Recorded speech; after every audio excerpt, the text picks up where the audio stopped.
आदाब, नमस्कार, अस्सलाम वालेकुम नाजरीन। पल पल न्यूज़ के न्यूज़ रूम से मैं हूं आपके साथ नदीम अकरम। कोरोना मरीजों की संख्या अगर देश में बात की जाए तो 12 लाख के करीब पहुंच चुकी है। कई हज़ार जिंदगियां मौत के आगोश में सो गई हैं। उससे कैसे लड़ा जाए, कैसे नहीं लड़ा जाए, पर इससे ये साफ हो चला है कि मौजूदा दौर में जो सत्ता बैठी हुई है उसकी जंग कोरोना से नहीं बल्कि देश के अल्पसंख्यकों यानी कि देश के मुसलमानों से है। क्योंकि कई ऐसे कदम उठाए जा रहे हैं जिससे ये ज़ाहिर हो चुका है कि देश कोरोना से नहीं बल्कि मुसलमानों से लड़ रहा है, या यूं कह लीजिए देश को खतरा कोरोना से नहीं बल्कि मुसलमानों से है। क्योंकि मौजूदा दौर में जो सत्ता है सीएम योगी आदित्यनाथ की, उन्होंने यही दर्शाने की कोशिश की है। क्योंकि उन्होंने एक बड़ा फैसला बकरी ईद के करीब आते हुए देख करके लिया है, जिसमें उन्होंने ईद की नमाज पर रोक लगा दी है और साथ ही साथ खुले में कुर्बानी को लेकर के भी एक बड़ा कदम उठा लिया है। तो सीएम योगी आदित्यनाथ के इस कदम से ये साफ हो चला है कि देश जो है वो कोरोना वायरस से नहीं बल्कि देश में मुसलमानों से लड़ रहा है, या यूं कहिए कि कोरोना को खतरा देश के मुसलमानों से ज़्यादा है, ईद की नमाजों से ज़्यादा है। क्योंकि सब जगह जाने की छूट है, सारी चीज़ें खुल चुकी हैं। अगर बात की जाए तिरुपति मंदिर की तो तिरुपति मंदिर खुले हुए हैं। अगर हरिद्वार की बात की जाए, मनसा देवी मंदिर की बात की जाए, वैष्णो देवी की बात की जाए, चाहे वृंदावन की बात की जाए, चाहे तमाम देश भर में जितने भी बड़े मंदिर हैं सब खोल दिए गए हैं, सब पर जा सकते हैं। पर ईद की नमाज पर रोक है, क्योंकि वहाँ खतरा जो है ईद की नमाज से कोरोना का बढ़ जाएगा। और ये देखते हुए सरकार ने फैसला लिया है। सरकार ने क्या कुछ नियम कानून ईद की नमाज को लेकर के बनाए हैं, एक बार उस पर नजर डाल लीजिए। उत्तर प्रदेश सरकार ने बकरी ईद के दिन सामूहिक नमाज और खुले में कुर्बानी देने पर रोक लगा दी है। कोरोना वायरस संक्रमण के बढ़ते मामलों को देखते हुए सरकार ने ये फैसला लिया है। बीते कुछ दिनों से राज्य में कोरोना के नए मामलों में काफी तेजी देखने को मिल रही है। उत्तर प्रदेश पुलिस की तरफ से जारी दिशा निर्देश में कहा गया है कि 1 अगस्त को बकरी ईद के दिन राज्य के मस्जिदों में सामूहिक नमाज अता नहीं की जाएगी।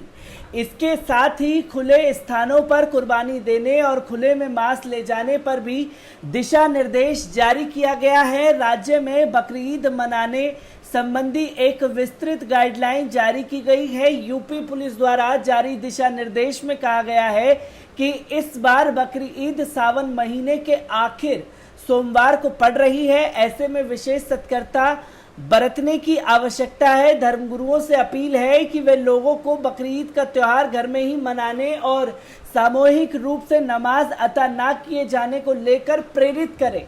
पुलिस से लोगों को सोशल डिस्टेंसिंग का पालन करने के लिए जागरूक करने की बात भी कही गई है।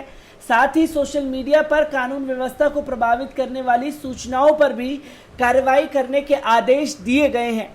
गाइडलाइंस में कहा गया है कि गैर मुस्लिम धार्मिक स्थलों के निकट गैर मुस्लिम क्षेत्र और सार्वजनिक स्थानों पर कुर्बानी के अवशेष पड़े होने से विवाद उत्पन्न हो सकता है। अतः इस संबंध में पूर्ण सतर्कता बरतने की जरूरत है। इसके अलावा प्रतिबंधित पशुओं की कुर्बानी की अफवाहों पर विशेष ध्यान देने की बात भी कही गई है। पुलिस द्वारा जारी आदेश में साफ कहा गया है कि खुले स्थानों में कुर्बानी व गैर मुस्लिम क्षेत्रों से खुले रूप में मांस ले जाने पर प्रतिबंध रहेगा। तो दोस्तों, आपने देखा कि सीएम योगी आदित्यनाथ ने ये फैसला लिया है कि ईद की नमाज नहीं होगी, लोगों को ईद की नमाज अपने घरों में पढ़नी पड़ेगी। चलिए, इसी के साथ साथ दूसरा जो फैसला लिया वो ये कि खुले में कुर्बानी नहीं होगी। ये भी लोगों द्वारा मान लिया गया, खुले में कुर्बानी नहीं होगी। साथ ही साथ फिर एडवाइजरी दी गई कि सीएम योगी आदित्यनाथ के द्वारा ये बताया जा रहा है कि जो मुस्लिम है वो अपने हिंदू पड़ोसी का ख्याल रखेंगे, किसी भी तरीके के मांस को ले जाने पर पाबंदी होगी। दिशा निर्देश जारी किए गए हैं, सोशल डिस्टेंसिंग का ख्याल रखा जाएगा। अगर कोरोना मरीजों की संख्या बढ़ रही है तो क्या ईद की नमाज से वो संक्रमणों की संख्या जो है वो कम हो जाएगी। और इसी के साथ साथ सीएम योगी आदित्यनाथ इस फैसले के साथ बुरी तरीके से घिर चुके हैं। सोशल मीडिया पर लोगों ने उनके बारे में लिखना शुरू कर दिया है। लोगों ने क्या कुछ कहा है, एक बार उस पर नजर डाल लीजिए। अब आपको बता दूं कि सीएम योगी की इस हरकत के बाद जनता का गुस्सा अपनी चरम सीमा पर है, जिसे लेकर लोगों ने सोशल मीडिया पर लिखना शुरू कर दिया है। राम लखन पुष्कर लिखते हैं, लगता है नरेंद्र मोदी जी को भ्रम है कि विश्व के प्रधानमंत्री हैं और चीन उनकी प्रजा जब चाहेंगे मॉब लिंचिंग कर मरवा देंगे। सीबीआई, सीबीडीटी, ईडी को पीछे लगाकर अपनी पार्टी में शामिल कर लेंगे। ब्राह्मण राज, राम राज के बाद ही मुगल अंग्रेजों का राज रहा, अब किसकी बारी। देश की रीढ़ अर्थव्यवस्था टूट चुकी है। 135 करोड़ के प्रधानमंत्री, तिरुपति में सैकड़ों, जगन्नाथ रथ में हजारों, मंदिरों में सैकड़ों लोग जा सकते हैं, पर ईद में नमाज नहीं पढ़ सकते। ईद में कोई जुलूस कार्यक्रम नहीं होती, सिर्फ नमाज होती है, तो वो नहीं रथ में जुलूस कर सकते हैं। हमें आपके जुलूस से आपत्ति नहीं है, पर हमें नमाज पर रोक क्यों। अमीश देवगन लिखते हैं, 1 अगस्त को बकरीद मनाए जाने के संबंध में गृह विभाग की तरफ से जारी किए गए दिशा निर्देश, जिसके मुताबिक बकरीद पर सामूहिक रूप से नमाज अदा ना किए जाने के दिशा दिए गए हैं। साथ ही इस दौरान कोई भी जुलूस या सामाजिक कार्यक्रम ना दिए जाने के भी निर्देश दिए गए हैं। जितेंद्र कुमार टॉनी लिखते हैं, हमारे देश की जीडीपी की कोरोना से पहले ही गिर रही थी। अब की बार ट्रंप सरकार कहने का कोई फायदा नहीं हुआ देश को।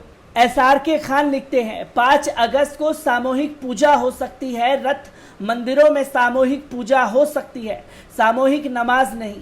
खुले में कुर्बानी, खुले में मांस ले जाने पर रोक ठीक है, पर सामूहिक नमाज पर रोक ये कुछ ज्यादा नहीं हो रहा है। अपने वोटर्स को खुश करने के लिए किसी एक कौम पर ये जुल्म नहीं है।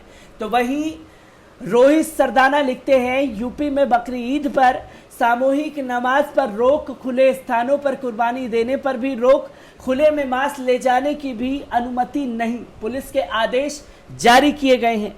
ब्यूरो रिपोर्ट, पल पल न्यूज। तो दोस्तों, आपने देखा कि लोगों ने साफ तौर पर कहा कि देश भर के तमाम मंदिर, गुरुद्वारे, तमाम चीज खुल चुकी है, पर मस्जिद में ईद की नमाज को लेकर के बैन लगाया गया है।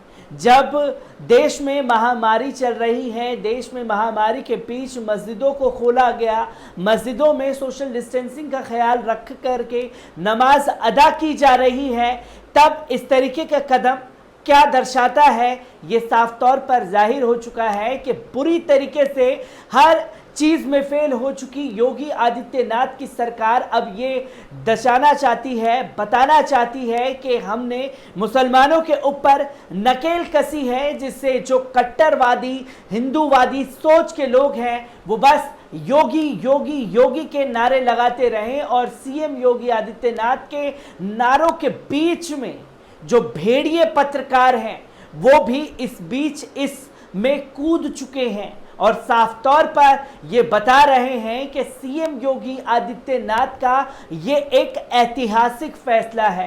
क्या ईद की नमाज पर रोक लगा देना ये ऐतिहासिक फैसला है? खुले में कुर्बानी होती नहीं, एक जगह अलॉट कर दी जाती है, वहां पर पूरी तरीके से टेंट लगा करके, पर्दा करके कुर्बानी की जो रस्म है वो अदायगी की जाती है। पर इसी के साथ साथ ये बार बार कहना कि खुले में कुर्बानी पर रोक है, और इसके बाद इन भेड़िए पत्रकारों का ये कहना कि सीएम योगी आदित्यनाथ का ये एक ऐतिहासिक कदम है, जिसमें रोहित सरदाना, दीपक चौरसिया, अमीश देवगन, तमाम वो जमात के पत्रकार कूद चुके हैं, जिनके सामने एक लाश रख दी गई है और ये भेड़िए उस लाश को नोच करके खा लेना चाहते हैं, क्योंकि अब सीएम योगी आदित्यनाथ ने तो फैसला ले लिया है और इस फैसले के बाद अगर कोई इस फैसले का विरोध करेगा तो एक बड़ी डिबेट की जाएगी और पूरी कम्युनिटी को कटघरे में ला करके खड़ा कर दिया जाएगा।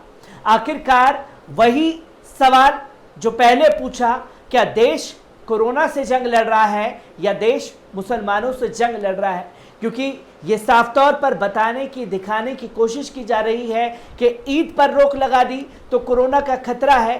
ठीक 3 दिन बाद देश के प्रधानमंत्री अयोध्या जाएंगे राम मंदिर का निर्माण करने के लिए, पर क्या 3 दिन बाद देश से कोरोना खत्म हो जाएगा? ये सबसे बड़ा सवाल खड़ा होता है और मैं इन्हीं सब सवालों के साथ आप लोगों को छोड़े जाता हूं और ऐसे ही किसी भड़कते हुए मुद्दे के साथ आप लोगों के सामने हाजिर होता रहूंगा। तब तक के लिए दीजिए मुझे इजाजत। शुक्रिया।